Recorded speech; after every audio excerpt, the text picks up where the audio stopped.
is the rhythm of change. This is the sound of redemption. This is the way that we bring it down. Down, down, down. Down, down, down. Down, down, down. Down, down, down. Down, down, down. Igniting the fire within you. Exalting the melody of freedom. These are the things that will bring it down. Down, down, down. Down, down, down. Down, down, down. Down, down, down. Down, down, down. So gather the faithful. Tell everyone to stand and shout loud. Shout loud. Shout loud. Let's bring it down. Let's bring it way down. Let's bring it down. Let's bring it down, down. Let's bring it down. Let's bring it way down. Let's bring it down. Let's bring it down, down. Down, down, down. Let me tell you, it's in the air. Joy is in the air. Love is in the air. Can you feel it? What it feel like? Freedom. What it feel like? Don't sleep on it, brother. You might get left, sister. Can you feel it? What it feel like? Freedom. What it feel like? Justice. No need to be counted, cause I am down. Down, down, down. Down, down, down. Down for the end of racism, for the end of bigotry, cause I am down. For the end of misogyny, that's right. For all the isms out there, just down, down, down. Let's bring it down. Rise up, people. No more foolishness. And let's bring it way down. Riding the river of change into the cries of contrition. This is the way that we bring it down. Down, down, down. Down, down, down. Down, down, down. Down, down, down. Down, down, down. We are the children of Eden, dancing and celebrating freedom. We are the ones that must bring it down. Down, down, down. Down, down, down. Down, down, down. Down, down, down. Down, down, down. So gather the faithful. Tell everyone to stand and shout loud. Shout loud. Shout loud. Let's bring it down. Let's bring it way down. Let's bring it down. Let's bring it down, down. Let's bring it down. Let's bring it way down. Let's bring it down. We've got to bring it down. Down. Stand up and shout. Stand up and shout. Rise together. Accountability starts now. The Eric Dawson Radio Show. Yeah. Rise up. Stand up, shout it loud. If you are not prepared to come to that table and to represent that voice, don't come. Because we don't need any more brown faces that don't want to be a brown voice. We don't need black faces that don't want to be a black voice. We don't need Muslims that don't want to be a Muslim voice. We don't need queers that don't want to be a queer voice. And if you're worried about being marginalized and stereotyped, please don't even show up.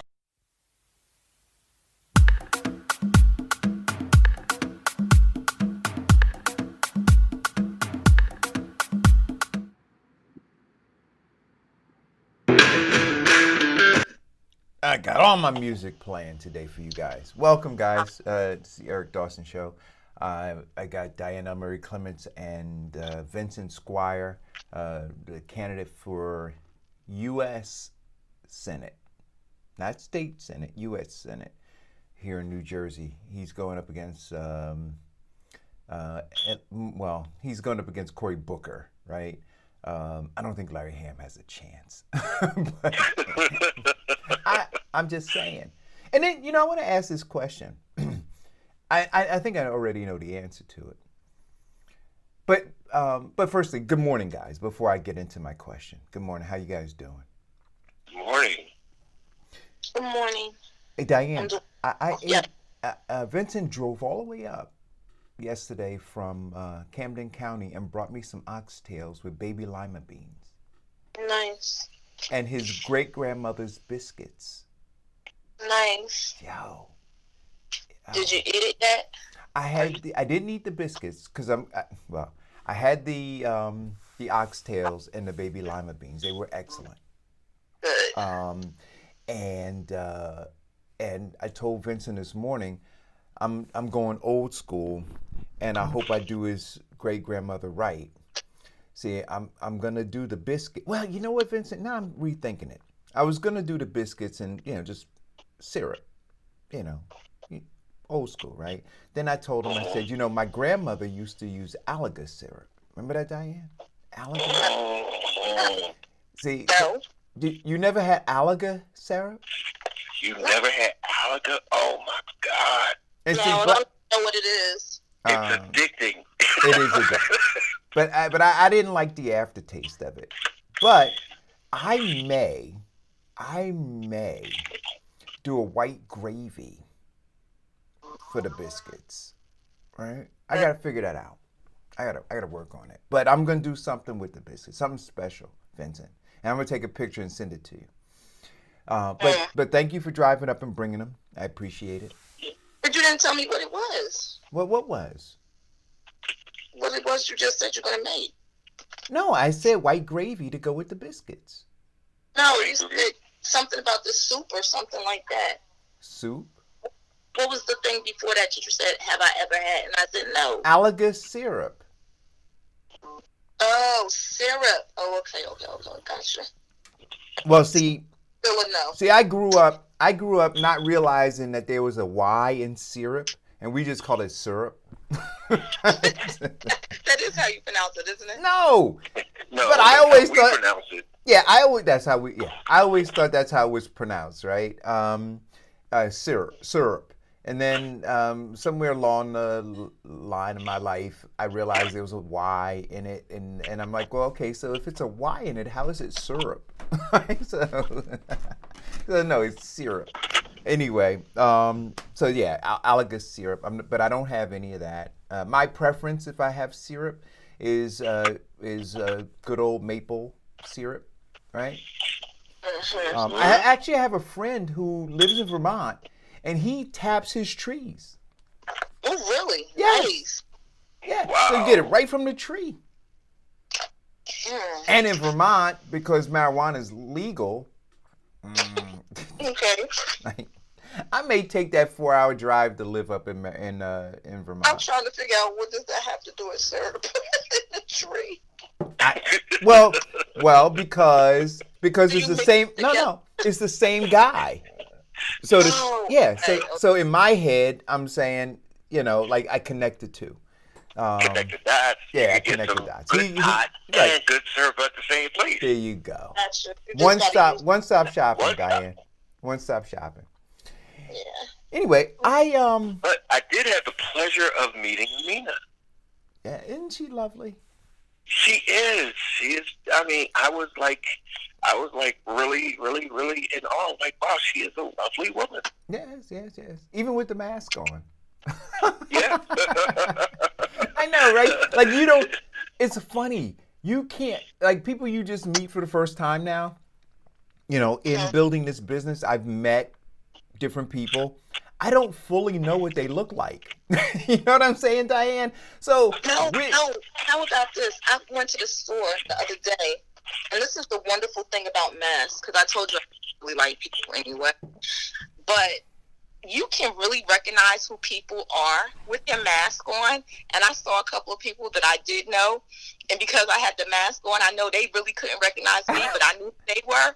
And I was like, I'm not obligated to speak. I was like, this is wonderful. Oh, that's funny. Yeah, I'm gonna move to a bigger window. There we go. Now I'm a little bit bigger on the screen. Let me turn this on. Yeah, and you can't smile. Well, you can smile, but people You can't can see you smile. smile. I had a big smile at me.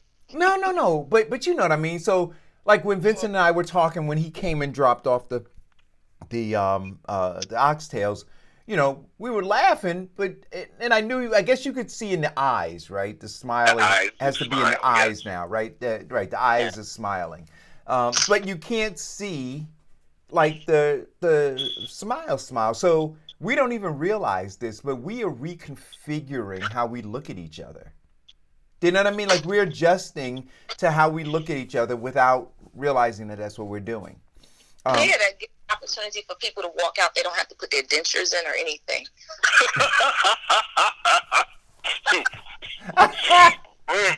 It levels the playing field, is what you're saying, Diane? Exactly. Can't you just feel their joy with that? Yes. But meeting Eric, and Eric is, of course, is full COVID-19 gear. I mean, he looks like Bane. He looks like the Black Bane from Batman. I mean, I'm surprised he was just like, "Hey, Vincent, how you doing?" Oh yeah, when I have my respirator mask on, my heavy duty one, Diane. I wear that when I know when I think that there might be some protesters who may want to go maskless and be around me, right? I just want to show them how serious I am about my life, right? So, go someplace else. He's got the extra strength mask. Yeah, I got the extra strength. Did you use that when you went to the farmer's market? No. I got several different masks now, right? Yeah. So I've got the big respirator mask. I've got mask with camouflage motif on it. I've got the blue ones that you see everybody wear, the disposable ones. Amina just ordered some new ones for us, and then she just asked me. She said, "Baba, do you want me to go to the store and get some more masks?" How many masks do we need? A million. I mean, you know what I mean? Like at some point, Diane, I'm just gonna pull a shirt over my head, right? Well, and just call it a day. Just call it a day. Just masks everywhere. Oh my gosh. A lot. Yeah. So I posted an article. So two things that I'd like to talk about, and we could talk about whatever else other people want to talk about. But I posted an article, and the article is about 3 years old, but it talked about the Newark riots 50 years ago. But that was 3 years ago, so now it's 53 years ago. And as we look at what's going on now, if you were to travel to Watts or, East St. Louis or Newark, Detroit, go in those areas where you had the riots, and if you could listen to the voices of those people who are no longer here, right, who were part of the struggle, and you just kind of sit silent for a minute, you'll see how devastating the riots were. Well, first understand the oppression and everything that led up to it, right? And then you'll feel like the energy of what was. Almost like an atomic bomb went off in those areas. Poof! Right? And if you drive through Newark in those different corridors that we talked about, 18th Avenue, Springfield Avenue, those side streets, right, those number blocks, it literally looks like a bomb just went off. And much like when nuclear bombs go off, there is what do they call it? It is the aftermath, right? So it's not just the explosion, but it is the aftermath that lasts. And so in Newark, it's lasted for 53 years and counting. And in that time, from then to now, the question that I continue to ask, and there's no better time to ask it, I don't think, than now, right? What improvements from then to now? And again, I'm not talking about individual achievements. I'm saying there weren't individuals who rioted in Newark or rebelled in Newark. It was a group of people who were feeling oppressed. So that group that we belong to, how have we made progress? Look at the schools, you look at the unemployment rate, you look at the housing disparities, you look at the healthcare issues that were highlighted during COVID-19, right? And we dying at a greater rate because of all these underlying conditions. All of these things, what has improved 53 years later? And so here we are across the country, thank goodness they weren't looting and all that kind of stuff in Newark. But other places they're doing it. What has improved? Oh, gee, Eric. We have made progress. Some of it has been marginal. Some of it has been marginalized. Some of it has, in terms of, let's look at it in terms of start with education. Since the 60s, and some of the biggest outcomes of that is they didn't take their thumb off the scale. They just lightened their thumb a little bit. So in terms of education, we've had more blacks graduated since that time period than now. Not only in graduate, but not only undergraduate, but graduate. And even a lot have progressed to the doctorate level. In terms of economics, we have now had a larger group since that time period to now, a larger group of people of color crossing over into the lower class, to the middle class, upper middle class, and some into the upper class. I mean, let's look at it. Jay-Z now has a black card. So we cannot say that, we have been totally done nothing or laid back there and dealing with and one of the real things that really I hate about that was that I remember it, and also seeing it with some photos that my family had took, not only the burnt buildings, but the dead bodies, because the United States government sent the National Guard in to stop the anger of African Americans who were just tired of their conditions and tired of their foot on their throat and decided to rise up. The dead bodies lying in the street, our fathers, our brothers, our uncles stood up so that we can enjoy what we're enjoying now. So I don't think we're enjoying now, and Jay-Z should not be a role model of success for black people. Thank you. We got a call. Call her go. I don't know if he should be a role model, but what I am saying is that a man like Jay-Z can attain a black card. Well, that doesn't equal success, but we got a caller. Go ahead. Good caller. Good morning, everyone. I want to say, Eric, to your question, access. Whether we've used the access appropriately or not, we have the access. We have the ability to do better. We have been tricked out of doing so, maybe. But access. Do you really?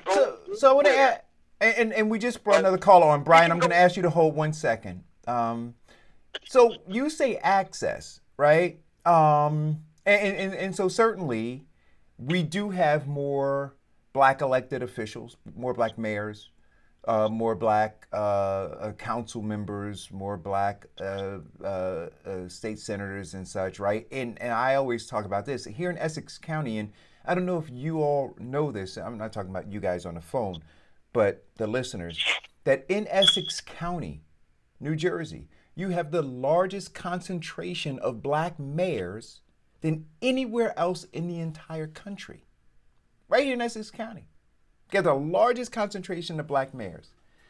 And so, yes, if you want to say but like Congresswoman Ayanna Pressley says, she says, no black faces without black voices. So I think that it is an illusion, right? When you say we have access, I think that those people have been installed in those positions to keep down the uprising, right? And now, with all of what's going on, people are realizing that all of those black faces that we had, all of the talk by the Democratic Party in particular about inclusion, about diversity, right? Because that's what it's always been about, right? Diversity, right?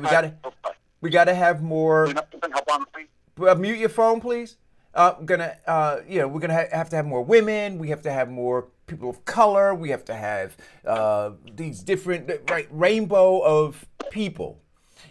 And what we realize is, hey, E, yeah. Think about what you just said, though, right?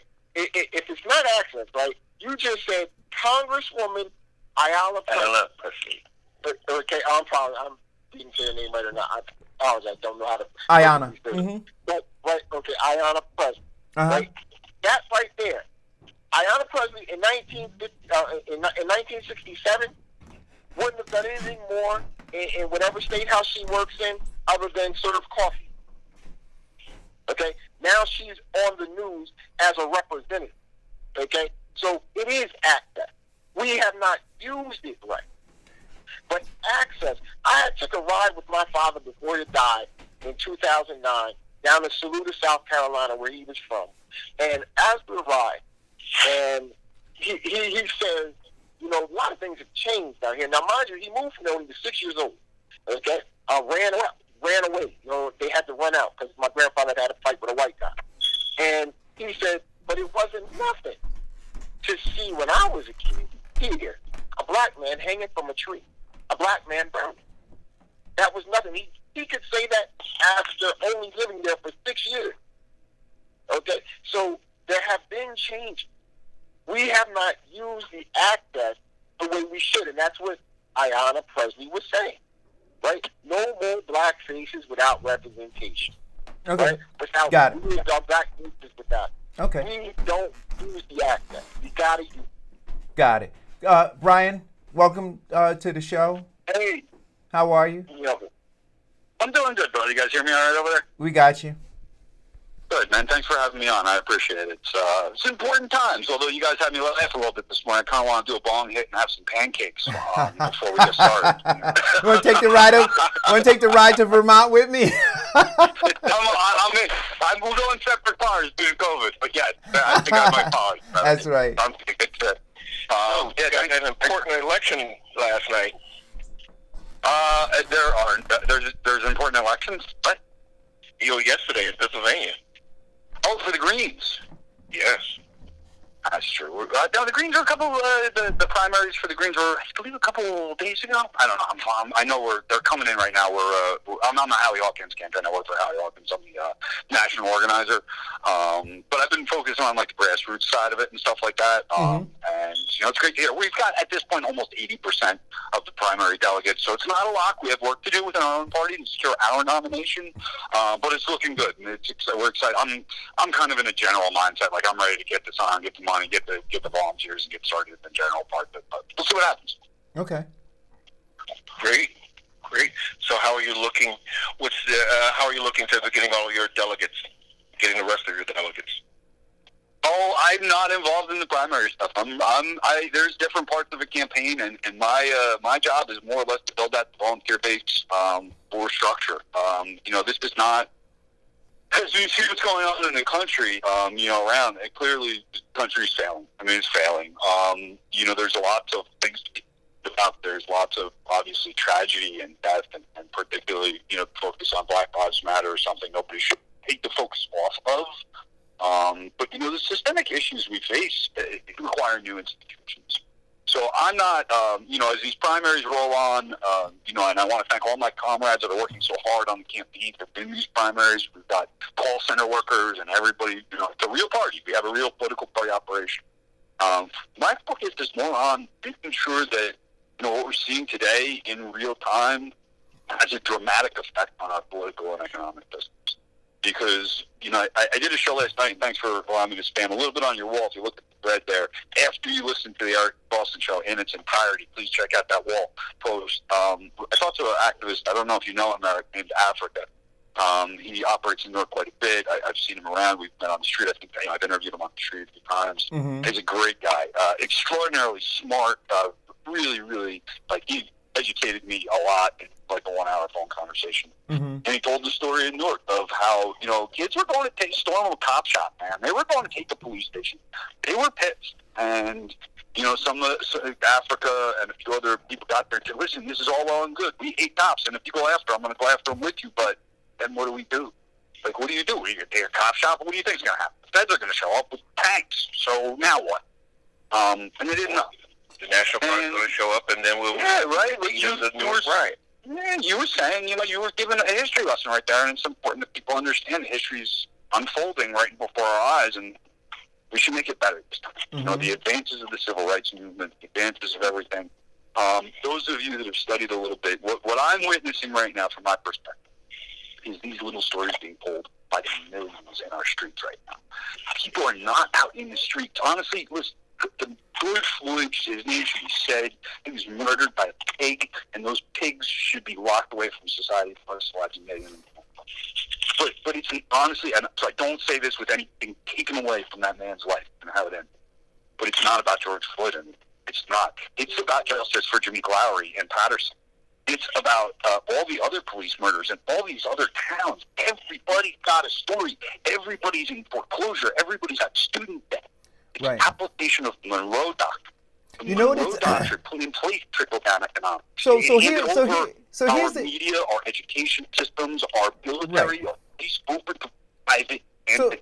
so this is what I keep saying. The Monroe And Brian, I Doctrine listened to actually your bastardized the trickle-down theory. But Brian, I listened to your I listened to your show, and I watched the things that you post, and I'm aligned with you on this, and I want people to be very careful because, look, and we say it on the show here all the time. The Corporation of White Supremacy has a winning record, right? They don't lose, and they play masterfully in this chess game.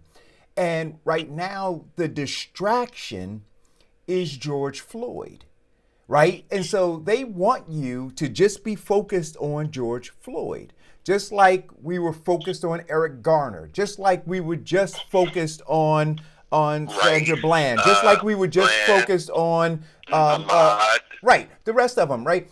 And they don't want you to focus on the system. You see, so the system is the issue.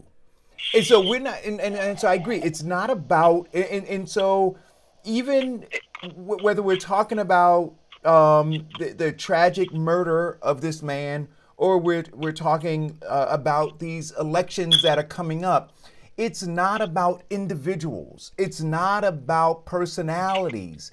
It should be about tearing down a system that has continued to oppress all of us, right? That's what it should be about. And so if it is about that, then what you do is you start looking at the people who are propping up this system. And then those people have to be systematically wiped off the board. Just move them out of the way.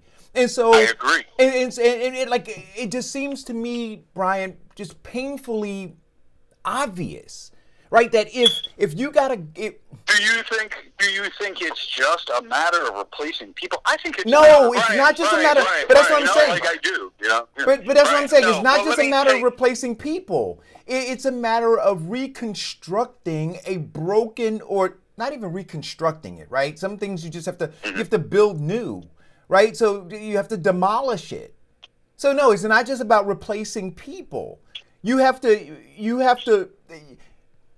be standards. There has to be a heuristic audit, right, to determine how this thing went bad, how it went terribly bad, how capitalism became super corrupt, and how, as a result, all of these people have been marginalized. We have to talk about how, for 400 years, a country has been able to not tell the truth about how brutal it's been to a group of people since they brought them here and enslaved them. And literally just continues to go on, how we have millions of children who are miseducated about the true and no large amount are screaming out saying we need to remove all of this miseducation because it is at the root of why we continue to perpetuate all of this brutality.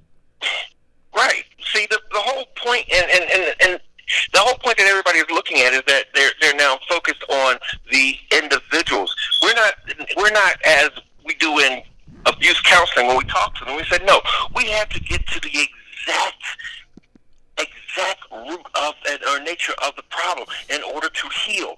If we cannot sit there and say with 100% coming together or monolithically that there is not a race problem in America, then this is just going to keep repeating. We're just going to keep focusing on the victims of the race. Right. It's that race that gave cops immunity against their impunity. But if we believe this, Brian, right? What Vincent is saying right now, then how do you suggest folks approach these what I think are critical months ahead of us? If we believe that we need to tear the whole thing down, if we believe, what Vincent just said, how do we approach the next 5-6 months? The next 5-6 months. What I'm doing, I'm approaching it. And we talked about it on the show. Is I want to organize everybody. Yes, I think despite the unsafe conditions out there, and quite frankly, the life-endangering things the police are doing, which I've documented, these tactics of penning in activists, and in Philadelphia, throwing tear gas at activists into an area from which they cannot escape. So these are dangerous things going on. So what I'm doing is I'm trying to organize. I'm trying to tell people, get with revolutionary organizations, get with, the Green Party, get with whatever local group you may have that's doing a community feeding mutual aid program, stuff like that. And for new institutions outside the Democratic Party, I do know, that you run a Democrat and you talk about electoral politics on the show a lot. Appreciate that conversation because it's important. But my activities and why even like when you asked me about the primaries and we started talking about the Green Party, I was like, I love the Green Party and I'm here for it and I believe in it so much.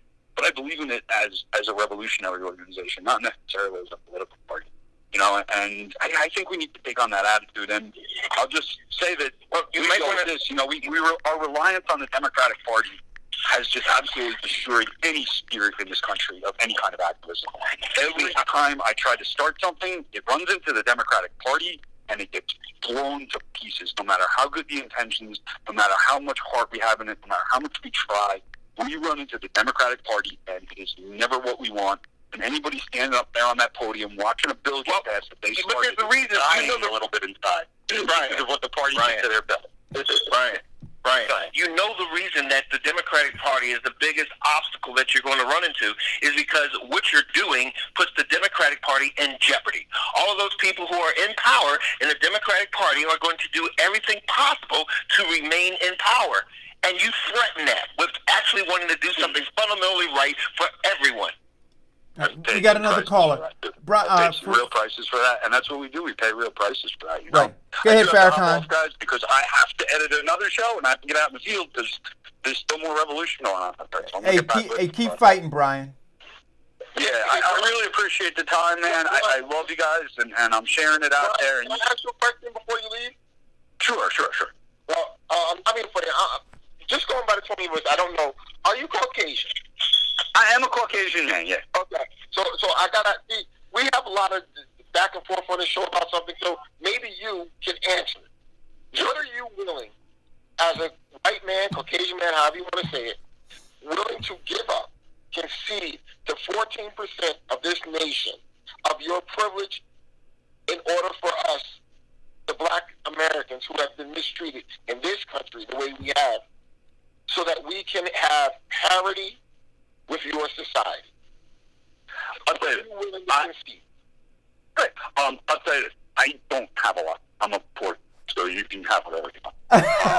You know what I think? I participate in mutual aid, and I think the spirit of mutual aid is that to have something you don't need, you can just give it away.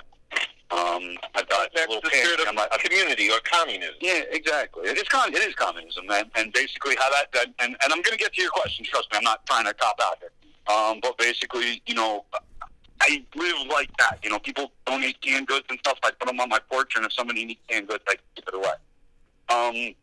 So when you ask me what am I willing to give up, I'm willing to fight. I mean, personally, what I think white people in general, and I know my people, they're not willing to give up much of any. I think you've got to start by making very clear demands as to what you need as oppressed communities. And I'm not going to, and one thing I hate about this conversation is not knowing what to call everybody that's not a white man in this country, because this country was built for white men, people like me. So it's clearly. Call you, right? I just had trouble trying to figure out what to call you, so it's okay. Right? So I'm a typical white guy that grew up in a suburban community. I just happen to have gotten involved in paper and revolutionary activities at the time. I was tolerant enough privilege to show me the negative effect of education, and that problem you need to address. So what am I willing to give up? I don't have much to give up, but I'm one of the people, and I know white people in general around me are coming along better. We ain't there yet. We need to work on our own community. And the reason why I do my show in a coffee shop and I don't go to Newark as much as I did anymore is because I've taken that on as my mission. I got to talk to my people and get them right, because that's what it doesn't make sense. Well, you know what? Explain racism. I want to say thank you for being honest, right, with that. And also, go Green Party, because I voted for the Green Party in the last presidential election and probably will in this one too. But I do want to say this. You just said something that is total privilege, right? You said that you do your show in a coffee shop. Now, if in order to make it parity, someone said, well, white man, you can't go in a coffee shop. Just like black people couldn't go in a coffee shop or couldn't sit at a table, we need y'all to stay to the back. Right? We need y'all to do something to have less. And I'm not saying you, right? I'm not accusing you. I'm just saying, I feel I'm listening. Right? Society-wide, this is where the problem is. We're only 14% of the nation. And like you already said, your people are not willing to give up. And that's what they have to concede certain privileges and powers in order for this to happen. And that's one of the things that we have to. One of the things that we have to. Go, guys. I really do have to go. All right, thanks, Brian. I really appreciate the time. No, thank you so much for everything. You keep up the struggle, and I'll talk to you soon. All right. Absolutely. All right. So here. One thing, Farrakhan, that he said that was key, which a lot of people have to understand. That he said that he's a white man, and he got to the point. He looked at the conditions of Black America and looked at the conditions of white America and the people in his neighborhood. He said, "Well, wait a minute, guys, you aren't doing so great either with your white privilege. You need to get your act together too." Right. So here's what I'm going to suggest. Farrakhan, and I wish Brian was still on the phone. I think that part of the white privilege is in them, from where they sit or stand, trying to write prescriptions for what our issues are, right? So without any consult, I think that one of the biggest things they could do is fall back and ask, right? Have humility to ask, what can I do? See, if I go and ask a white person, what are you willing to do? And then they just start telling me what, and I'm saying, well, what do you know? So if you don't really understand it, from my perspective, how do you know that whatever it is that you're going to tell me you're willing to do is what's needed? So the humility in falling back and saying, well, what do you need? Words of Denzel Washington as Malcolm X, nothing. Well, that's not true. That's not true. No, that is true. That's that is not that. Listen, we need to do. No. I don't Listen to need me. nothing from Okay, them. right. I need I shouldn't say that. I only need you to stay out my way. Let me do this together. That's where this is the problem. We don't need anything from anyone. We need to do it for ourselves. Just get out of my way. I will get it done. We need to stop thinking that somebody else has to help us. They don't. Just get out my way. I'll do it myself. Yeah, That's when we would be. Yeah, that's when we black people do the same thing. We be doing it now. Right. Nobody's stopping us from being at the bottom, but us. Nobody's stopping us from not building up our communities, but us. Nobody, right? So nobody. To Diane's point, right? Nobody's stopping folks, and I'm just gonna keep it local again. Nobody's stopping black folks from going into the Board of Education and turning it upside down, saying you guys have been miseducating our kids for decades. Nobody's stopping black folks from doing that. Nobody, right? So, so when you say get out of our way, I'm saying, well, okay. So tell me, who's in the way? Who's in the way? Who's in the way? This is where the show gets confused. No, there is maybe it's not an individual. The system has set itself up to do that. See, the system that we're trying to partake in has already designed us to be where we are. So they don't have to do it like, okay, I asked something and they just do it deny. And I agree with you. And so what I'm saying is this. What I'm saying is this. If we leave their system, okay, then, and they stay out of what we try to create, we will have this success. But if we are in their system, okay, that's where we as black people are having the problem.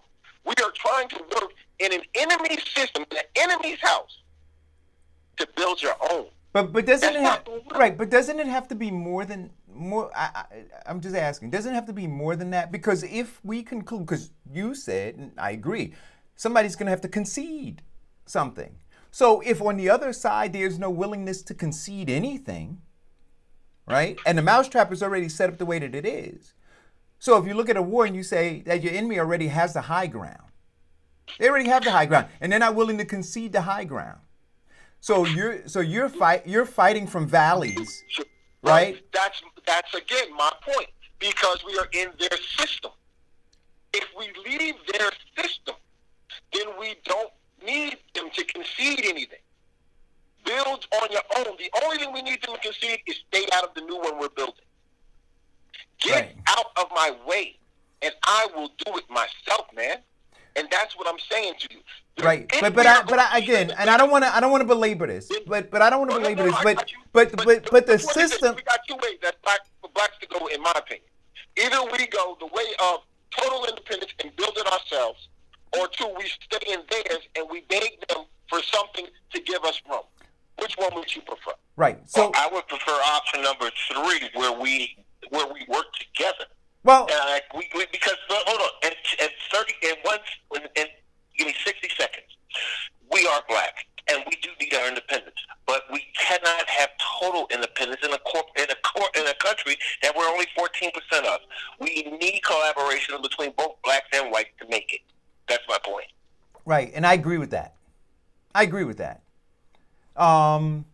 So, from my perspective, like I said, I appreciate any. Well, first I want to say this, Farrakhan. The quote that you took from Denzel Washington, who played Malcolm in that movie, that was prior to Malcolm's sojourn, right, and his reevaluation of life and the interdependency, if you will, of blacks and whites and all people on this planet. When he came back, he had a completely different view. That's not true. That is true. That is true. If you are Malcolm X, Malik El-Shabazz, El-Haj-Shabazz historian, you would know that is not true. That even when he started Muhammad's Mosque Incorporated, he kept Caucasians out. No. I'm not saying that he didn't keep them out of. I didn't say that. I'm not. Go ahead. But you could not join his organization. I'm not. Muhammad Mosque Incorporated did not have any members. I'm not. No. I'm not. No. I'm not saying. I'm not talking about joining that organization. I'm saying his understanding that there needed to be collaboration. That it wasn't just going to be complete independence. That's what I'm talking about. I'm not saying that he opened up his organization for whites to join. I'm saying that he had a reconfiguring of his thought process in terms of do it alone. Right? So that's not true though. He did not allow them in. How can you say I'm not allow them in? But what I'm saying to you is this: it's different. But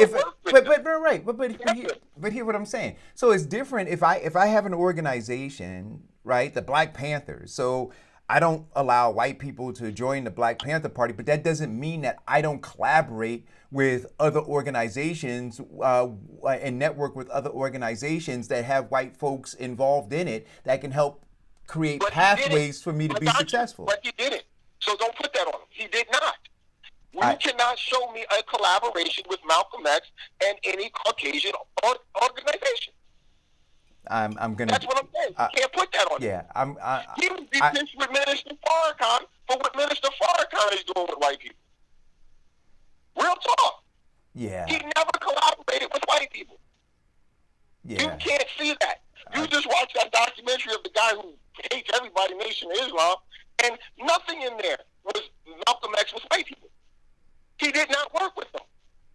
Yeah, I'm gonna what I will do, right? Because this is what don't tire yourself out. But you know what I do, right? So I'll go and do the research. I'll go do the due diligence, and then we'll continue this conversation. Right. So, I'm sorry, Diane. Small businesses. Oh, Black businesses. Yep. So, I've been getting. Well, let me start by saying this. When we did the farmers market, so Grandma Emma's, right, the business that we're creating over here, we did the farmers market in Maplewood.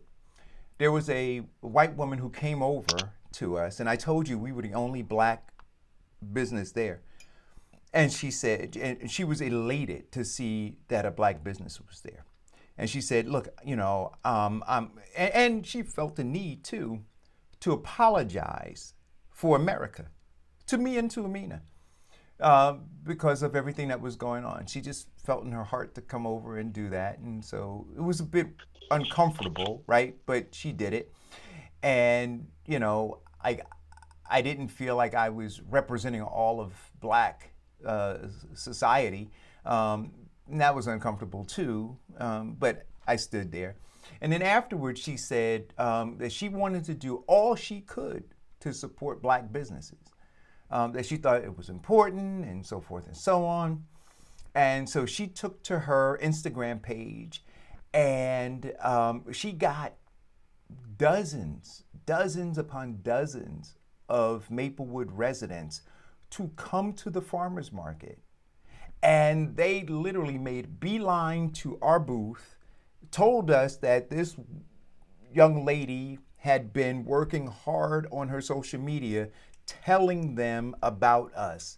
And they were coming in. We had lines of white people lined up to buy peach cobbler on Monday. And Eric, I have a comment. I know you got a comment. Hold your tongue. Hold your tongue, lady.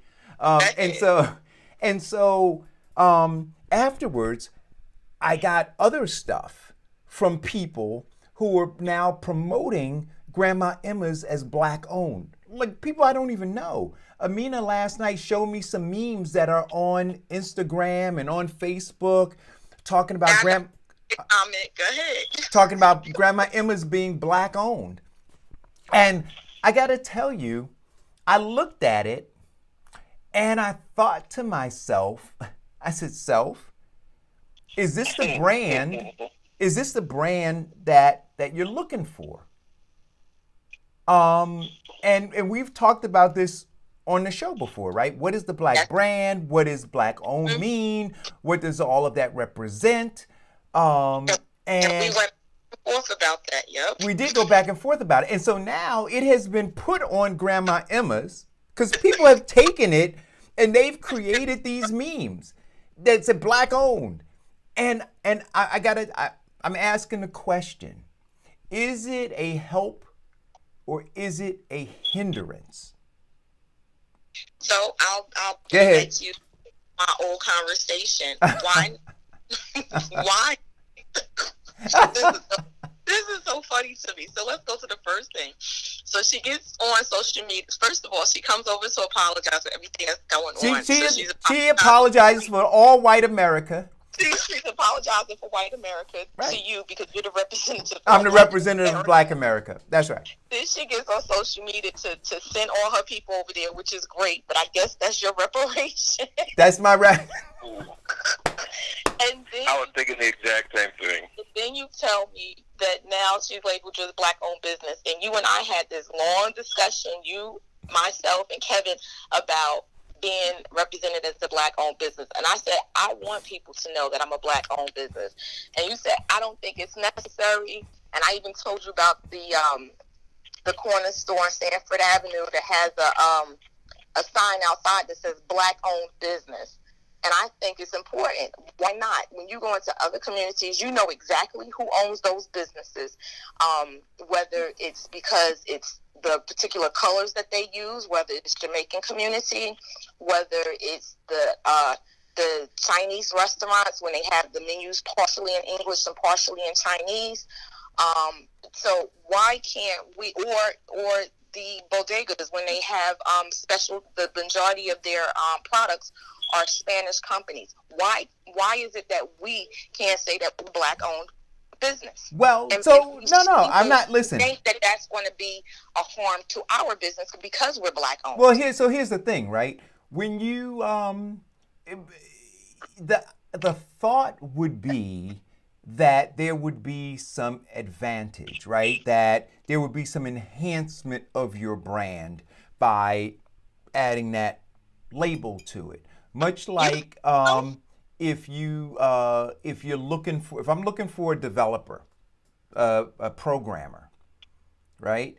And if you know about development and programming, and I said to you, hey, there's this Indian company that I'm working with, your ears are gonna perk up because the brand is that. That's stereotype. No. Wait.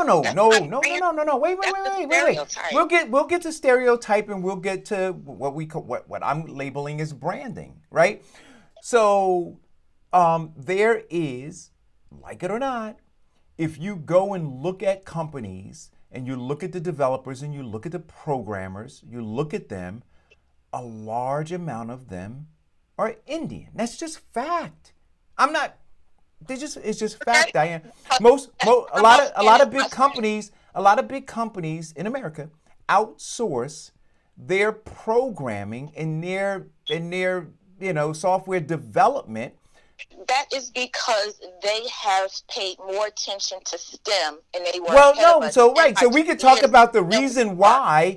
I'm just simply saying to you that there's an advantage, right? So if you were to see somebody based on exactly what you said, so they spent more time on STEM or they spent more time on these things, and so they have the acumen to be able to go and take care of whatever your software development needs are, right? So that's not how I look at it. When I look for whatever service I'm looking for black-owned first. Are you? Because that's who I am. I am, absolutely.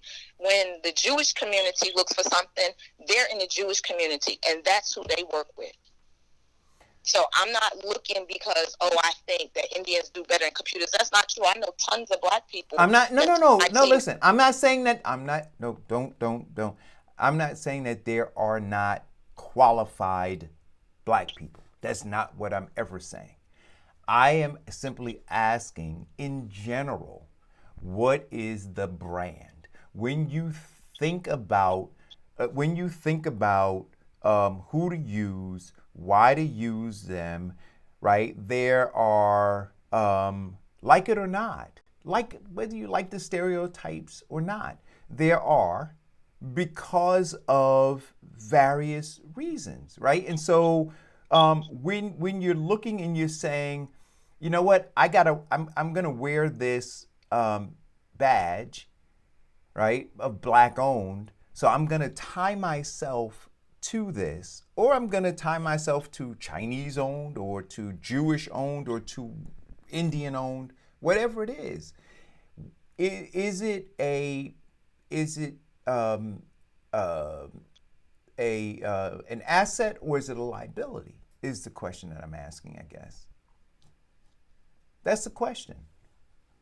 It's an asset to whoever wants to see it as an asset, and it's a liability to those who want to see it that way. No, but I'm asking you in general. How do you, or even to the people? I'm not in the thread right now, so I can't read if anybody is commenting. Well, I'll tell us in the thread in a minute, but it's an asset because I want to know who I'm buying from and who I'm doing business with. So it's an asset for me to know. I've gotten business from out of state because people have done Google to find a black insurance person because that was an asset to them. That's what they wanted. So it is an asset. The reason why I put my picture on my website, so people know who I am. You have the opportunity to do business with me because I'm black, and you have the opportunity not to do business with me if you don't want to do business with me because I'm black. But what do you want your business to look like? Do you think that Grandma Emma is white? Oh no. But the question for me, right? And you know, I didn't go out to state that it was a black-owned business or that it wasn't a black-owned business, right?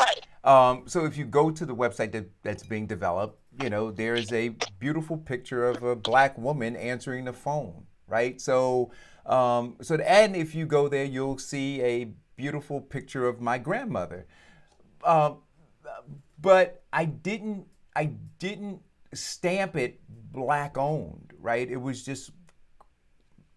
Right. You know, it was just our family's business. Chinese people don't stamp their stuff Chinese all the time. Well, that's what I'm saying. Restaurant, and you can tell by the name of the business who the ethnic group is. Right. And so what I'm saying is, so to stamp it black owned as opposed to just being a business that's run by black people, right? And we're just running our business. It was just interesting to see that people did it. I look, I didn't text or comment to anybody, take it down. I'm not saying that. It was just it was something that happened, and it just began to steamroll out of our control. Like I said, this is on other people's Instagram pages, other people's Twitter pages, other people's Facebook pages now. And so the question is, are you offended by being No. See, that's what I'm saying. I haven't assigned any of those things to it. Let's take this call. I haven't assigned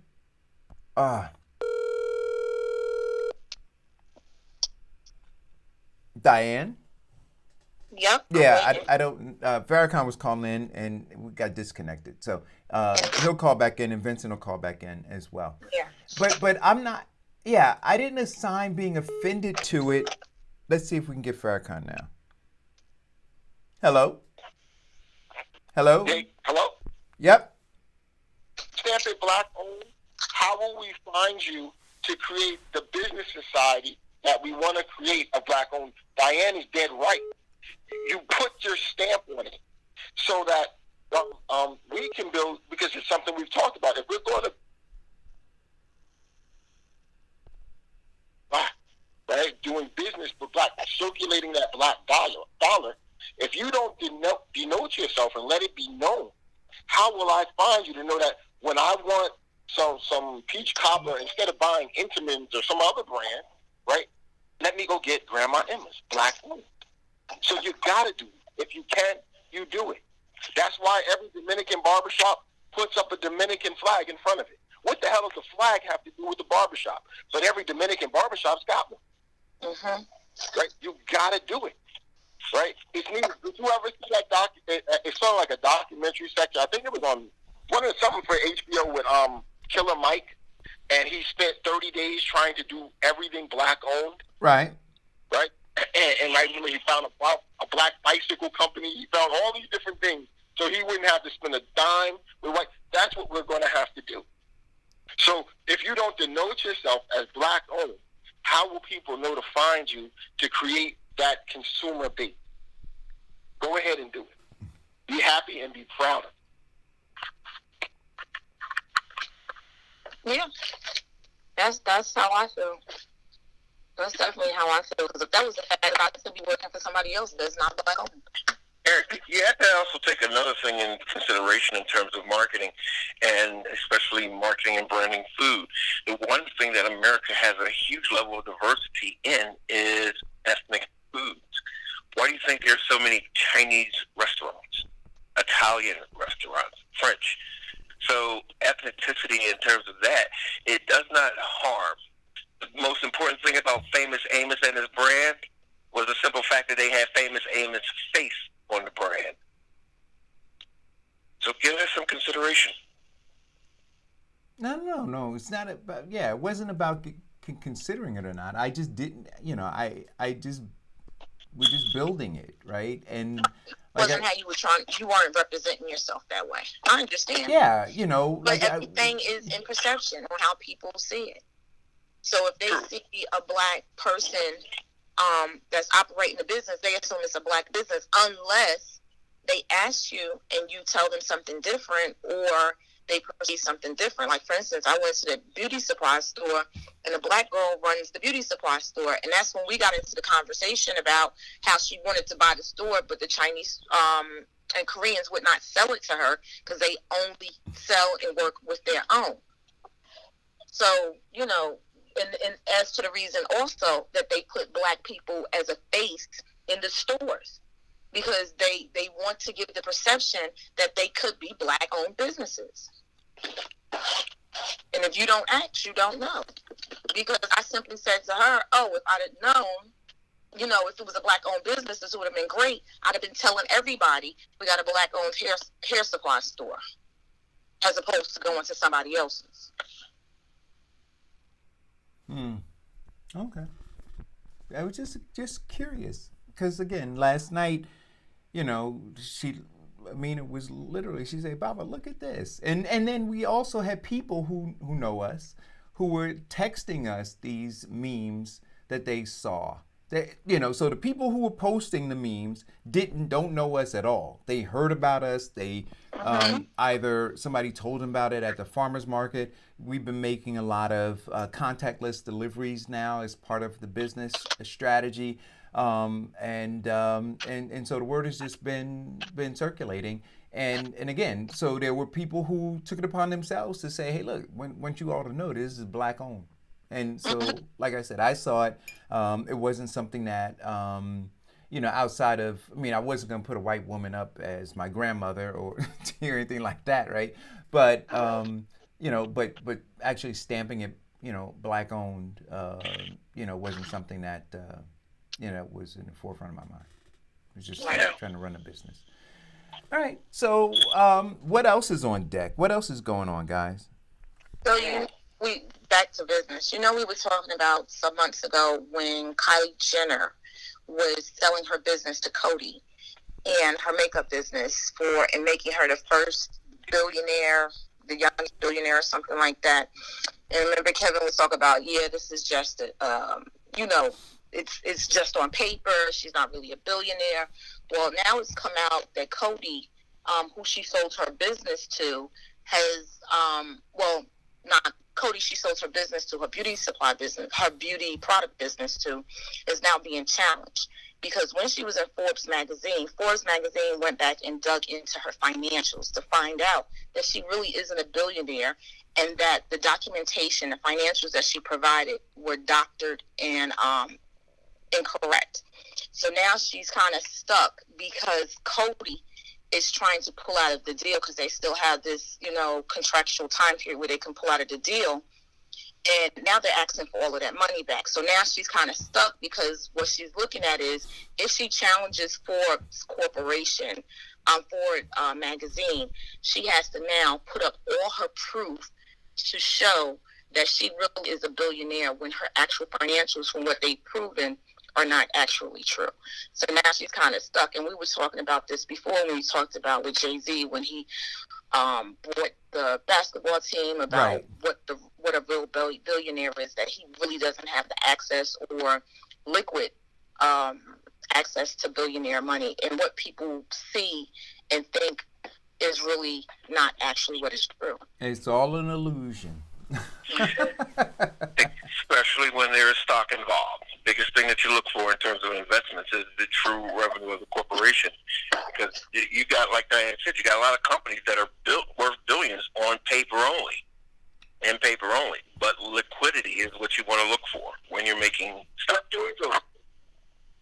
Right? Jeff Bezos, do you really think he's going to close in on $1 trillion cash? Right? He doesn't have that kind of money, but because of stock value, they'll say it that way. That it's always a way to manipulate for. It's essentially advertising, right? We love to see the rich guy. No matter how poor you are, you admire the rich guy. No matter how he got. That's why Donald Trump is president. We admire the rich guy. It didn't matter that he inherited, $100 million worth of prime New York real estate in 1960 something. Right? That's what we like. Right? We're always looking at someone's wealth and saying, "Ooh, we admire it." So they pump up the numbers that we really want. Yeah, and we equate that value of what they have as their success. True. So one thing that we truly have to look at is, how we measure success, because I know a lot of people, both paper and liquid, who are making millions and corporations are making billions, yet they attribute success. In fact, Steve Harvey's son said it in an interview. He said, his dad will not consider it successful until he can spend 30 days and not have to work. I mean, truly not have to work, no phone calls, no meetings, no appearances, no anything.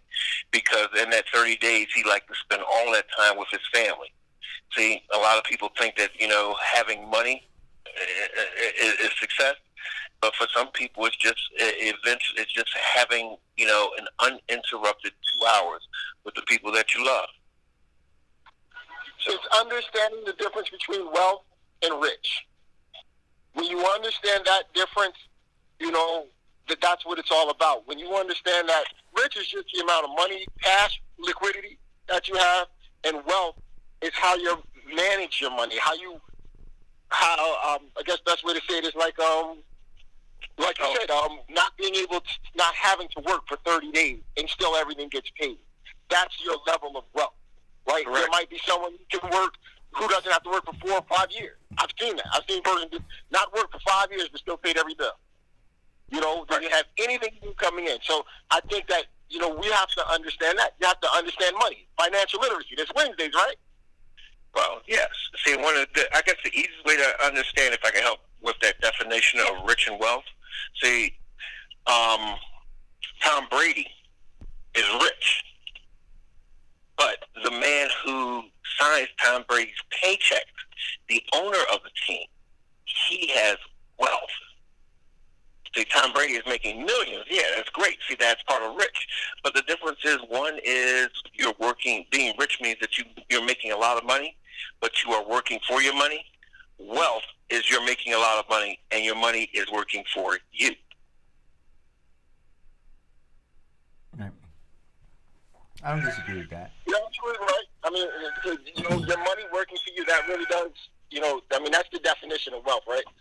Essentially, having more coming in than going out, and being able to say that you don't have to get up for it. That's wealth, right? That's comfort in life, like the investment, I guess you would say. But that's what it is. Yeah, like they have a calculator that you can go to, an online calculator, and you can see, if you're interested, how much money Warren Buffett's money is making for Warren Buffett every second. Like every second. I know. That's wealth. He could buy a small town in like Yeah. 30 seconds. Oh, by the time this show is over every day, Warren Buffett has made more money, or his money, not Warren Buffett. In the time that we've done this show every day, Warren Buffett's money has made more money for Warren Buffett than my whole family has made in a year by the end of the show. That I think that would be wealth, right? So, listen, what do you guys think about, because we talk about the protests that are going on in America, but these protests are going on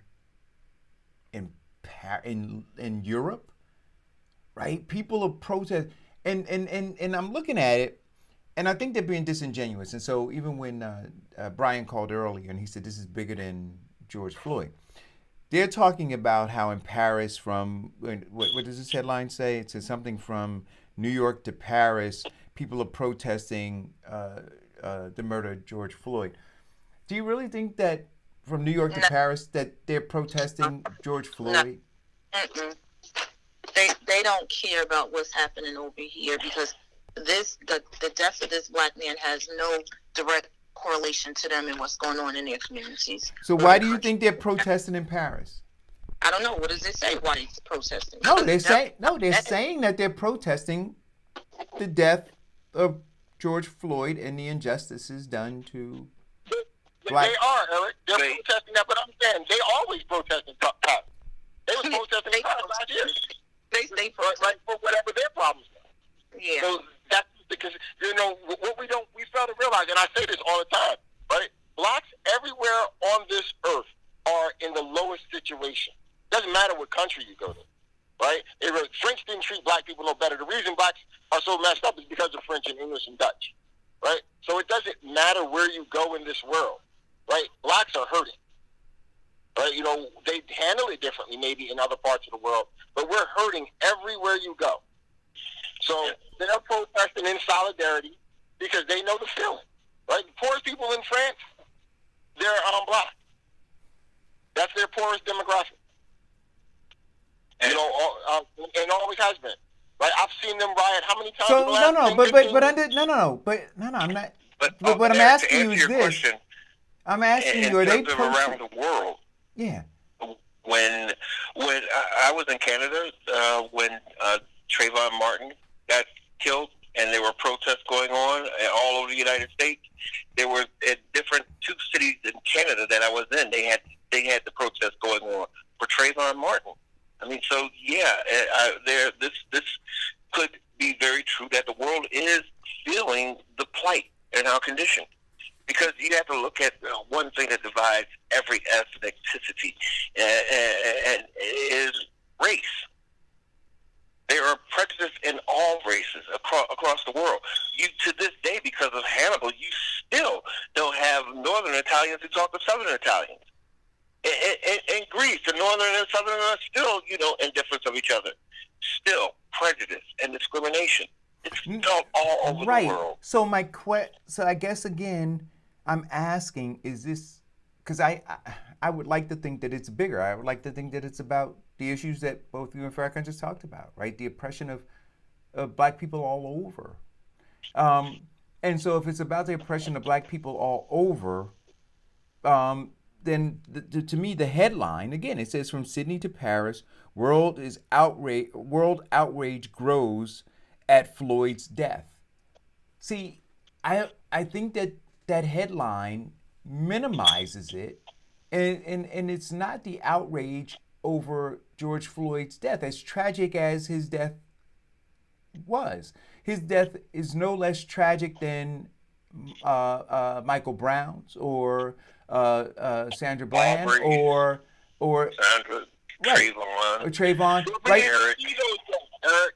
We don't we saw the Aubrey death, right? And so people were really riled up about that also, right? But see, when you talk about it, the problem with but is this the straw? What I'm asking you, Farrakhan, is this: is Floyd, and maybe it is or maybe it isn't, right? Time will tell now. But is George Floyd's death or murder, and we gotta use words correctly, right? Because death, we're not really assigning any blame. We say murder, well, that is blame, right? So is his murder or homicide the straw that will finally break the camel's back, right? But then the discussion is about all of the weight that was on the camel's back, not just the straw. And so as this thing grows, if it grows, I think that the proper amount of focus needs to be on the bigger thing and not on saying, well, once we resolve justice for George Floyd, then all is okay, right? Then you're not outraged anymore. The because short answer is you're right. No, it is not the straw that has broken the camel's back. And I know this because yesterday I came down and I was in Montclair. So when I came down and I was in Montclair, they were protesting, right? On all the corners in Montclair. And so I actually asked one of the guys that had a sign on. So I said, so, okay, this is fine, and everybody's honking the horn. But I said, well, what's next? And there was no answer. Right. So it's not the straw that broke the camel's back. Well, there's no next. They have not figured that point out. I think it has not. I think what we're seeing is the beginning of it. This is the last catalyst or the point of people being fed up enough. Because one thing that Eric Floyd's death, homicide, George Floyd. did prove. I'm sorry, Flood. George Floyd's Floyd. George Floyd's homicide did was get everybody tired. It gave everybody the absolute proof of a man doing all the right things. A man who was mature in his age, a man who complied with the police officer, a man who the police officer knew. Wait a minute. So No, but to that point where he complied so much, and all he requested was the last breath of life, and with really the big thing that slapped me really hard with God, every insecurity or self-esteem is that this man in his last words was crying out to his mama, and this mother, and this gentleman still kept his knee on his neck. Not crying out to his mama, crying out to his 2 years deceased mother. Exactly. His mother was deceased for 2 years. And he's crying out. But now there's... But wait a minute. Wait a minute. But you're going to tell me that Philando Castile, who complied, who said, yes, in a carry state, yes, officer, I have a gun and I have a permit to carry my gun. I've got my lovely significant other in the passenger seat and I've got my child in the back seat. Right? And we saw that live on Facebook. That So right. So what I'm saying to you is this. That ended up being Eric before police training. Right? What happened, he gave two commands. He gave one command to show the ID, then he gave another command to not move once he understood there was a gun. Right? He responded, and apparently Philando moved on one command and not the other command. And what ends up happening is he gets shot. People didn't see that the same. Okay, they really didn't. Okay, because it's confusing, right? And it gave the cop, even to some degree, a pass. But that's poor training. But what we saw with George Floyd, we saw a murder. We saw a man totally at ease, right? That cop, Chauvin, right? He might as well be chewing gum and drinking a Pepsi, right? He had no. Floyd was of no fight, no threat, right? He was laying there pleading for his life. And looks like he has his hands in his pocket. And he's just chilling. He's not even struggling. There's no resistance. Right? There's no resistance. So what we see Chauvin just seeping the life out of him. So what's the next step? Is the next step that we want police officers to have better training? Right. Is that No. Because nobody's saying that. What we want is prosecutors to prosecute them when they've done it 2 times before. See, when I get up and when I see Kamala Harris trying to talk about police brutality, right? And I look at her record as a prosecutor, right? And I look at this other lady that they're considering for Klobuchar, whatever her name is, Amy. for vice president, right? And we look at their records as people who should have prosecuted some of these bad police officers. And Exactly. they don't do. But Right. we don't need more police training. We need the best police training is me watching my coworker go to jail for something that I might do too, so let me not do it. See, the best Right. training on the block when you hustling is when you see your man go to jail. Don't go stand right there. Don't go make the move like Right, you made. but here's what. See, what we have to do, first thing that we have to do is this. One, let's, as we said, keep that national registry of complaints against each police officer and let the FBI look at it or manage it. And second thing, when police officers with that, when they are fired for misconduct, okay, it goes on the registry that they can never be a police officer again. Because what we run into is the cop that beat me up in Mount Laurel was the same cop that shot the guy running from him in South Carolina. Because after he lost his job in Mount Laurel, he went and got another job being a police officer in South Carolina. The third thing that we need to do is actually do a lot more in terms of psychological evaluations on these people who are becoming police officers. And fourth, remove that immunity that they have. Every 50 states in police officer training, they have the prosecutorial immunity. So, because what they believe is that the end result justifies the means that he used. We remove that, then we make them once again human, following under the rules of the Constitution of murder, excessive force, and aggravated assault. When we do that, we actually strip away that blue line and that blue shield, because not only are they criminal, but those who support them are just as criminal. Right. So here's the challenge, right? You've got the police union that makes heavy contributions to the politicians. And so all of the things that we say we want to have done, again, to me, it's through economic and political power, right? Simply to say to a group of people who are being funded by another group of people, we want you all to change. We want you to do different than what you've been doing. Look, everybody knows. The politicians know. They knew before the murder of Mr. Floyd. They knew that the police departments were riddled with this disease all across the nation. They know. The statistics are there for anybody who dares to be curious. And there was no impetus for them to change it. Right? Literally. So this is one death, one murder. Please don't call it a disease. Thank you. Because when you call it a disease, it almost makes it as though a person has no choice. If you get Has a COVID-19 what? not the disease, you don't have no choice. They have a choice in what they're doing, how they treat these people. So No. it's So a character flaw. No. It's a part of their character. No, well, you could say it's a part of their character too, but it is a disease. And the disease, to me, it's a disease. And the disease begins to spread at birth, right? It starts to spread at birth through various teachings. And then it just continues to spread. And then there's no stop. There's no stopping it. Nobody, because there's no honest discussion. There's no honest anything that's taking place. So when I say that it's all in the DNA. So it's not just a matter of taking the police and retraining the police.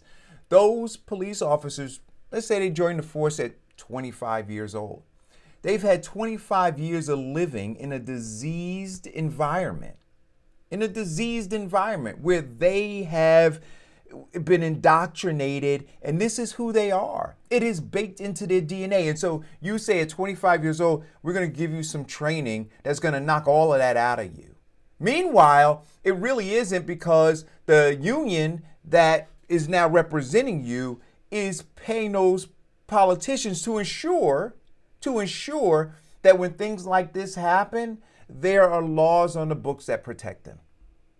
So it's all baked in. So to deal with it, I'm not suggesting, Vincent, that we throw out any of what it is that you said, but I think that we need to begin much earlier.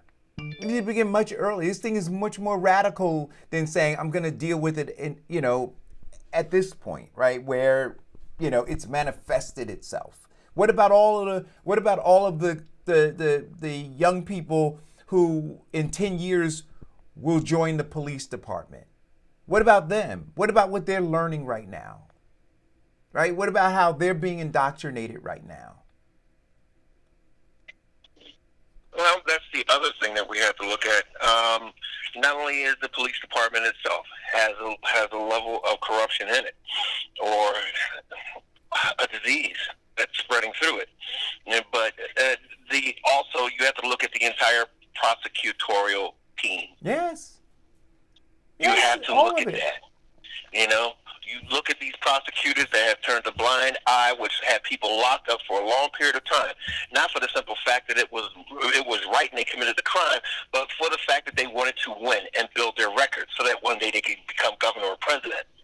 Gentlemen, yeah. Don't we just call that the justice system? Right? Yeah, we do. Right? That is the justice system of the United States of America. It is corrupt. Let's just say that. We don't have to play with no other versions and no other words. See, but here's America is corrupt. And I agree with that. But see, I'm also a huge believer in this. If I got a flat tire, I don't buy a new Mercedes. I just fix that flat. What we have to do is, let's look at it, and because we know it's been corrupt, or it's been cited 10 times the amount of punishment or prosecutorial mischarge against people of color. If we know that's the situation, then let's go after that. Right. Right. But you know what though? But you get a flat tire, you don't. But if you got a flat tire, a bad engine, and a bad transmission, at what point do you say it's time to get rid of this movie? It's out of here, brother. You want the title? We got a flat tire in the police. We got a bad transmission in the prosecutors. We got a bad engine in the legislature. Yes, it's time to get rid of it all. Yes, but if you don't have the money to buy the vehicle new right now, what do? Oh, we're gonna be like we are. Stop. You know what? And that's what we are. No. Well, that's not true, right? See, I disagree with that. But I disagree with that, right? So if you don't have the money to buy it, to buy a new vehicle right now, then maybe you take public transportation, or maybe you walk. But we're not willing to inconvenience ourselves. You understand what I'm saying? So we're putting good, and I'm going to stay with your analogy. We're willing to keep putting good money after bad money on a hoopty that we know is no good, right? Instead of saying, you know what, I'm going to cut my losses and I'm going to take the bus until such time that I can buy a reliable ride. That's exactly where I am. So if we take that and we bring it now into this election, right? All of these elections, that is it. We're putting good money after bad. We're being told, put good money after bad. We know this ain't working. We know that it's going to break down eventually, but go ahead and put your money in it for now. And then we'll look at it later. And I'm saying, no, don't put your money in it. Walk. See, that's what they did with the bus strike, right? They walked. They didn't keep getting on the bus, say, you know, we're going to keep getting on this bus because we don't want to be late for work and we're hoping that there'll be some glacial change and that things will improve. They said, no, we're going to walk. We're going to walk. We're not going to take the bus. It's going to inconvenience us, but it's going to cripple them. And we're not prepared to be inconvenienced, or we're told that, hey, this inconvenience to you is going to be too grave. So go ahead and suck it up. But I'm saying no. I'm saying it's a jalopy. I agree with Farrakhan that it's all broken, right? And not only the tire, not only fixing the flat tire, Vincent, but when I fix the flat tire, it goes flat again, right? So I realize that it's not the tire; it's something that is causing the tire to go flat every single time. And so I got to look at that. But what we keep doing is we keep putting a new tire on it, and it goes flat again. Or we keep putting bad money into it, and once that's fixed, and we're going for a month or so, it breaks down again. Sure. Until we actually we come to the realization that you're not having bad luck with the car. What you got is a bad mechanic who will fix this and then tinker with something else, so it'll fall apart on you in the next 2 or 3 months. Well, so it's the same thing with our system. We've been pouring into the same thing, expecting a different result. Right. And then so we're going to realize that we got bad mechanics. right, we got not bad mechanics. We got a bad system. Well, of course. Yeah, we got. It's So- not the mechanics. We got a bad system, right? So yes, let's make this now. And you're talking about people being, they don't want to be, inconvenienced during a time period of waiting. Instead of waiting to, get the money that you need to get a new car, they don't want to be inconvenienced. So they want to do this, that, and the other. Okay, well, let's look at right now. We didn't want to make changes in the system that we knew was fundamentally bad, which did not have our best interests at heart, which did not protect us as people who voted for the system. We knew it was bad. So rather than being inconvenient, we continue to vote on those same people who oppressed us. So let's look at it right now. We've got people being killed for actually no reason. We've got our black community dying because of underlying conditions that these people that we voted into never did anything to make changes on. We've got racism running amok to the point where I don't care what type of insurance you have, you go into the best hospitals and see the best doctors, and they still give you the worst service. Are you talking about? Are you talking about? Are you talking about 2020, or are you talking about? No, I'm not going to hold on. I'm asking you. Right? No. I'm trying to. Vincent. Go ahead. I'm asking you a question. Are we talking about 1960 or are we talking about 2020? We're talking about both. That's the part of being sick and tired of being sick and tired. Because everything you just because it's the same. We are dealing with the same conditions. right. Good. Eric, we're not talking about 1960, and we ain't talking about 2020. We're talking about, 1619? Yeah. That's what we're talking about. That's absolutely right. Okay? Thank That's you. what we're talking about. You're talking about from the very beginning, baby. From the very Like, beginning. That's not even analysis, anything, right? Analyze. We're talking about from the very beginning, right? So that's number one. Remember from there. Like, Right. So then I'm going to take you back to what I was asking you. So if we're talking 1619, see, my biggest concern is, and I'm just trying to, I'm trying to keep us facing the North Star, right? It's not about these individuals. See, I believe that the system has always gotten us to focus on individuals, right? As opposed to the system, because that's how they win. They point the finger at somebody else, and then they never have to take any responsibility, right? So, it's Donald Trump, or even it's Biden, or it's this one, or it's that one, or it's this death, or it's that. No, it's the entire thing. It's the entire thing. Listen, I was listening to Larry Ham on NPR the other day, and he was talking about police brutality, and I'm going, okay, I get that you want to push back and you want to fight against police brutality and inequity and inequality and all of those other kinds of things. But at the same time, you're still hedging a lot of your stuff, right? So, and this is what I was going to ask at the beginning of the show. So, I would love to ask Larry Ham, given the statistical chances of winning U.S. Senator, I would say, given the fact that Larry Ham is besties with Ras Baraka, right, that he would have had a better shot at winning the congressional seat, right? He would have had a better shot winning the congressional seat because the majority of the votes, if you look at it, come out of Newark, right? So here's his bestie, who's the mayor of the largest city in the state of New Jersey, and Larry Ham decides not to take out a guy who is inept, incompetent. I keep giving you the adjectives,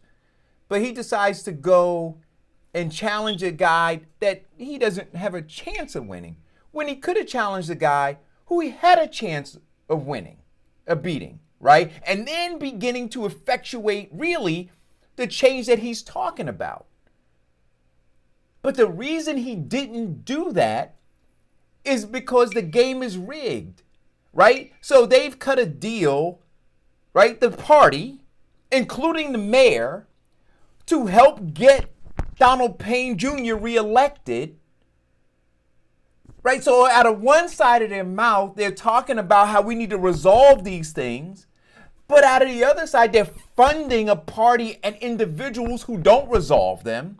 Then you've got Larry Ham, who sits in front of thousands of people and talks about what should happen, but is behind the scenes cutting a deal to make sure that he doesn't get in the way of the guy who shouldn't be there. I want you to understand what's going on. Did you hear what I'm saying to you guys? So Larry Ham knows he doesn't have a chance.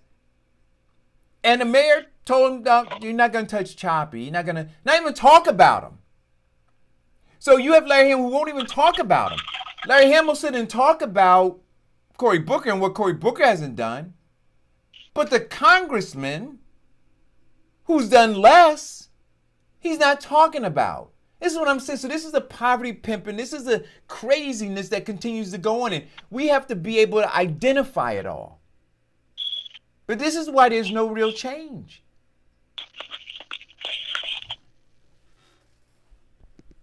I just need to get that out. Have to totally agree with that. Yes. And you totally agree with that. The And then you real know what reason happened? we don't have real change is because we get the same people doing the same thing. Right. And so we keep focusing. We allow people to get us focused on the smaller things. They always bring us down to the micro so that we're not dealing with the macro. Because once we deal with the macro, Farrakhan, right? Like, you know, what's happening to all black folk, right? So once we're dealing with that, we realize now it's a system. It's not an individual. It's not about taking Cory Booker out. It's not about taking this one out. It's not about taking that one out. It's about blowing up the whole goddamn system.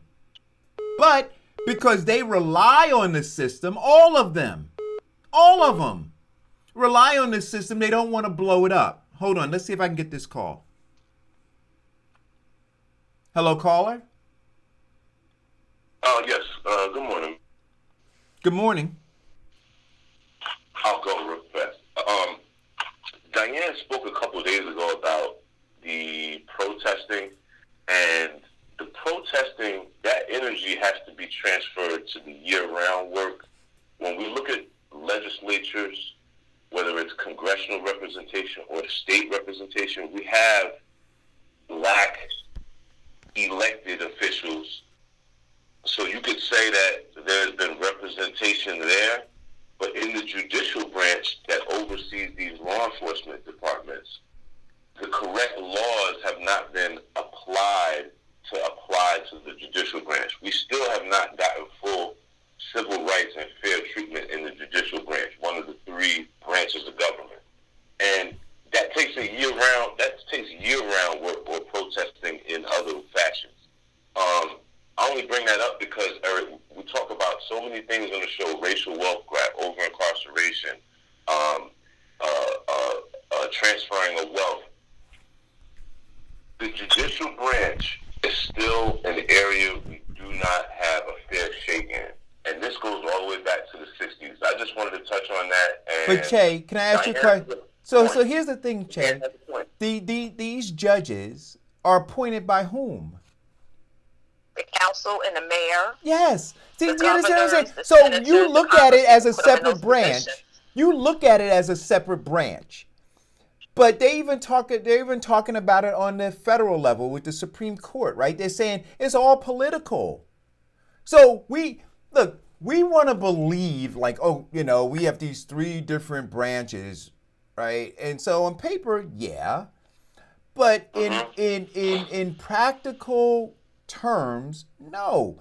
Because when I appoint you to be a judge, right? I'm gonna through our political channels, we're gonna go and we're gonna appoint you. There are very specific things that I'm expecting you to do, right? And then if I'm the president and I put you in a power to make a decision, then once you get into that position, and I'm going to, of course, call in my chips. Well, let's just talk about on a local level. When I was the council person, we elected and appointed a judge in our township. What we got were applications from various judges that wanted to be the judge for this particular criminal court, civil court, and we decided from that. We didn't know these people from a campaign.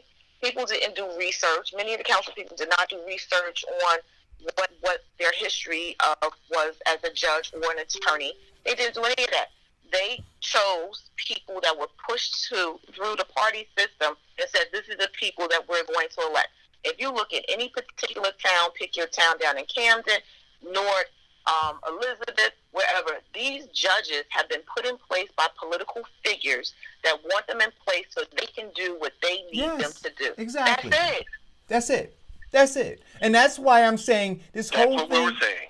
This whole thing is diseased. We need to. You can't attack one piece of this thing. You got to blow the whole thing up, because one part is supporting the other part. So while you're focused, so they tell you, oh, focus on the judges. But while you're focusing on the judges, like you said, Diane, the council people got their hands in your pocket. And they tell you, oh, go focus on that one council person. Oh, well, then the mayor's got their hands in your pocket. And they say, oh, go focus on this thing over here. Well, then this whole entity over here has its hands in your pocket. And I'm saying you have to realize, guys, it is the entire system, and it is the way that it operates, and it is always operating against your best interest. I understand that perfectly. However, there's a few things that have to that have to take place. First, are you ever familiar with the cliche of how you eat a sandwich? One bite at a time. Exactly. Yeah. It's the same thing with our issues. If we stay focused on it, and let's take care of them, and the ones that we can, and what we can get this particular bite. So if it means, because let's look at the numbers. If everybody in the state of New Jersey started down balloting, getting rid of all of these crazy people in the primaries, bringing on new challengers, and in the general election, getting rid of the old guard, okay, we would still look at, you're looking at something close to 40 to 60% of the old guard still in place, because they still have that level of political power. So let's focus on that. One bite. Next election comes, let's go for again the next bite. So let us be clear, right? So, and I don't want to belabor it. We move on to another point if we want to after this. But this is the way politics works. They're always in survival mode. So if the people really did rally, right? Because we got to understand what the sandwich is. It's all a matter of perspective, right? You said, look at the sandwich. So we got to understand what the sandwich is, what we're biting, right? So I agree we need to, so there's a sandwich, but I think that we're looking at the wrong thing as being the sandwich.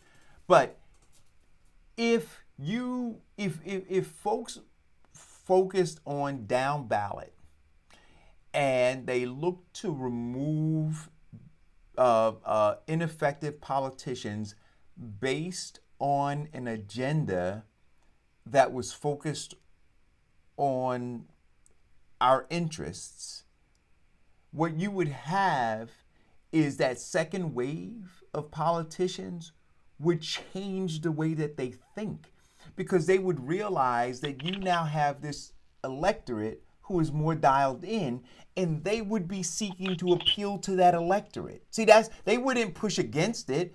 They would say, oh, in order for me to be, because it's survival, right? So they say, at all costs, I want to be reelected. So if me being reelected, perfect example, look at Lindsey Graham, right? Lindsey Graham said, oh, okay, for me to be, I need to do this. Now I need to say the guy who I said was a xenophobe is the greatest guy in the world now. The guy who I said was crazy is the greatest guy in the world now. So that's what politicians do.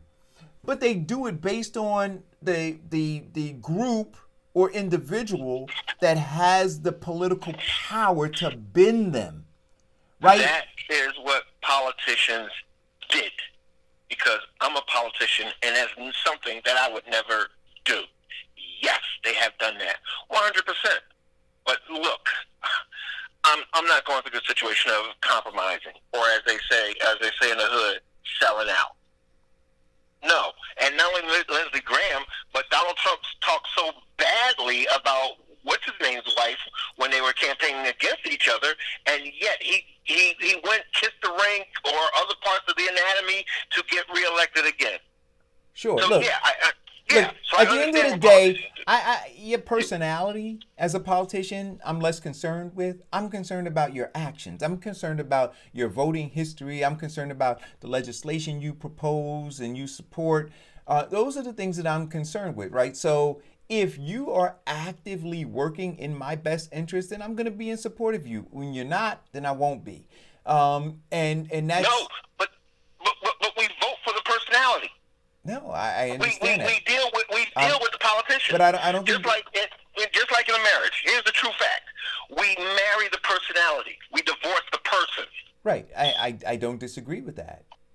So Some good stuff. I just you touched on something about down ballot. I guess that's what I took from Diane's commentary from earlier this week, that there has to be a more systematic and functional way of us pushing this change. It can start down ballot because that affects our three branches of government on the state level, the federal level. That's still three branches, and there are, unless we connect those three pieces, that we're dealing with tripartite oppression through the separation of powers. It is a lot of work, Eric, but we have to look at this functionally to what Diane said, that people have been protesting for 50 years, but if we're doing it the same way, we have to really look at the legislatures pass the laws that apply to the judicial branch. But thank you, gentlemen, and thank you, Diane. Thank you for calling. thank you, and thank you, because that goes with the actual point. We now, after this wave, we get ready for the next wave. And we are, and because this problem that we are in, and the systems that we're dealing with, the systematic oppression and racism, it's not going to end with one magic bullet or one magic election. It's going to be a process. It may take us to the next presidential election to actually get it right. But the thing is that we have to now stay vigilant to the fight and the cause. Right, and that's why I'm saying, and I don't disagree with that. But but vigilance means that we have to have focus, and I think that they are attempting to shift the focus off of the macro onto the micro, right? So the macro is that we are all in a shitter, right? Not just Mr. Floyd, right? But all of us. Every single day, we have America's knee on our necks, right? Not just Mr. Floyd. The life is being choked out of all of us. Not just Mr. Floyd. And I think that when I got a question. Yeah. How do we convince the rest of the world that we have the same cause? See, I accept what you're saying, but Vincent said something that, it sparks for me the question, is our cause the same for everyone? See, our cause in Black America isn't necessarily the same cause that white America had. Even though we believe it to be, and so what happens is this: politicians divide us by, I guess, their desire for how they want to pitch what people need. They pit us against each other. Right. So we at 40% of America, right, here are not going to get, the backing. How do we sell our cause to the rest of the world, or to the rest of the nation? And let me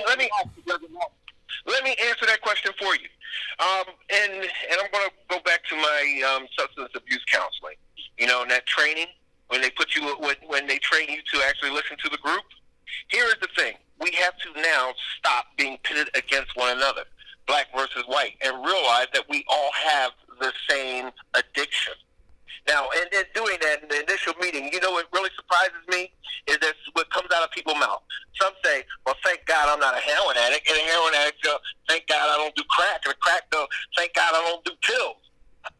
We need to stop looking at that superiority that we are at least better than someone and realize the situation that Donald Trump and cutting Obamacare exploited more white people because they were on because they didn't know it was Obamacare. Let's look at the situation that we're in a pandemic where everyone is dying. Although blacks are going at a marginal, a huge rate of difference, we are still dying. The commonality is that we all hurt, and that right now we're all suffering. Let's look at the commonality is that there are not a majority of black people out there in this protest. There are peaceful white people or other people of other descents and backgrounds and religions that are out there arm in arm with them. Let's look at the simple fact that if we're going to push the fact of the United States of America being a shining beacon, an example to the rest of the world of how people can work for each other and with each other, then let's push that simple fact that we all have to come to the admittance that we are not working well with each other. Period. Well, look. That's my point, Vincent. How do you sell that to the rest of the world? That's the you tell them, look, I'm no better than you or no worse. Your situation is no better or no worse. We're all in it. Once people start getting to the exact truth of the nature that, you know what, I'm not better than this guy, which is one of the big reasons that I have racism, but this guy isn't doing so great either. Like the guy said earlier, he said, look, I've been thinking that, it's been so bad in the black community, and I see what they're doing, and then I look at the white community like, wait a minute, we got to get our act together. Right, but here's part of the challenge with us, right, in terms of how to sell it to the world. When we are silent about the atrocities committed by this country around the world, when we're silent about that, we lose credibility, right? So when we as Americans, when we watch the endless drone strikes that occurred under Obama's administration and spoke not a word about it, innocent children, pregnant women murdered by these drone strikes. And so when the rest of the world looks and watches us defend that, right? Okay, because this is where we're going to disagree because I have some inside knowledge on those drone strikes. But Vincent, please. It's not about the drone strike. Right. See, that's what I'm saying. See, so Vincent, you want to take it to the macro again. You want to take it to the micro again. States of America. Right. But America has never protested for France. That's right. 2 years, what was it, 2 years ago, they were rioting in France. Right. 10 years ago, they were rioting in Paris. That's right. You never saw America stand in solidarity with Paris. That's absolutely Paris right. is now standing in solidarity with us. We are selfish people. We are selfish people. Americans might be the most selfish people on the planet. We are self-serving, and it's what we are. Now, if you don't want to agree with me, that's fine. But I'm telling you, I know it. And deep down, I think everybody knows. We don't think about no other country and no other group of people anywhere. But ourselves. That's right. We don't stand for nobody. We haven't. We saw Tiananmen Square 20, 30 years ago. Americans wasn't over here protesting for that. We don't protest for nobody but us. We don't help nobody but us. That's just facts.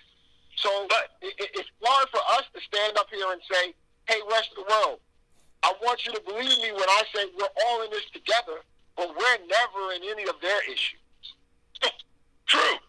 Now, a month ago, right? 2 months ago, right? 3 months ago, Hong Kong was rioting, but nobody was standing in America for them. That's how we are. They had their protests, but it wasn't as big as what we see. I mean, and the same thing with Tiananmen Square. I was in the Philadelphia area right there, and they did the same thing. Their protests were bigger in the sense that the people that they were protesting was killing them. Exactly. Check this out. Our protests, our police are standing to the side and letting us tear up buildings. They were protesting, and they wasn't shooting rubber bullets. They were shooting bullets. And they weren't doing flash bangs. They were doing CS gas. Yes. We didn't stand with them. So, now, here's the big question that Eric said. How do we, once again, inform people and letting them know that, that we are not their problems, being the people of color and other race. Our big problem is the systematic racism. Systematic racism that gets you to turn a blind eye and not realizing that you're doing just as bad as the people that you take privilege in oppressing. How do we do that? Really simple. I don't think it's simple. I don't think it's simple. Really simple. Okay. The same thing, Eric, that you do every day. You feed the true information to give people a level of enlightenment. You get people to search into their hearts, to look at the hypocrisy that they've been dealing with. Or you search and you give them the information so that they can counteract that what do they say? Not grief, but guilt that you have because you turned a blind eye to the oppression of another race. You give them the information to let them know that that this is not the end and that we can actually change this. But it has to be a we thing, not a black thing or a white thing. It has to be we. That's the biggest part of America that everybody fundamentally wants it to be. And I told one white guy 2 weeks ago, 3 days ago, I said, look, the situation that you're not understanding is that you're looking at the carnage, you're looking at the ravaging and the rioting, but you're not looking at the reason to why people are fed up with this. Because you're too interested in turning a blind eye to what you know to be true. Now, once you start looking at the reality and the part that you played in and the part that your race played in, then we can get into some situations called the solution. We're not looking to take over America. We just want a fair shot at the promises of America. We just want to belong as equal citizens. Right, but I understand that whole speech. The question that Farrakhan asks is how do we convince everybody else? And I don't think it's simple. I don't think telling them is all that is required to... Can I get a lady's perspective on that? Let's hear it. Are you there, darling? Queen of the show?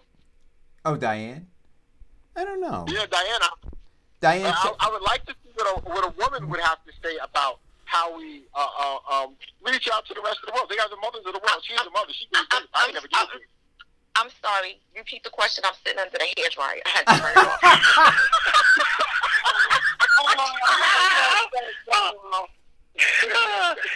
Anybody else feel like an ignored husband?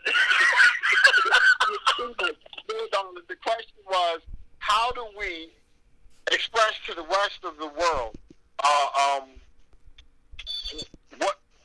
what we need to do together? How to do this together? Right? How do we sell the position that we're in to the rest of the world that everybody works together? Well, one way to do it is to start with your family first. It starts by leading by example. It starts in your current circle. How do you see the protests and these movements should not be a phase. It should not be allow people to jump in and jump out whenever they see fit. It's a continuous thing that has to keep, it's momentum that has to continue to keep going. That means that you have to be talking about it and educating your family, your kids. You start with your children. Because if your children understand, they tell other kids. You tell your husband, your wives, they tell other people. They communicate what they understand and what they know to be. But you all, like we always talk about, everybody's not monolithic. We don't have all the same issues.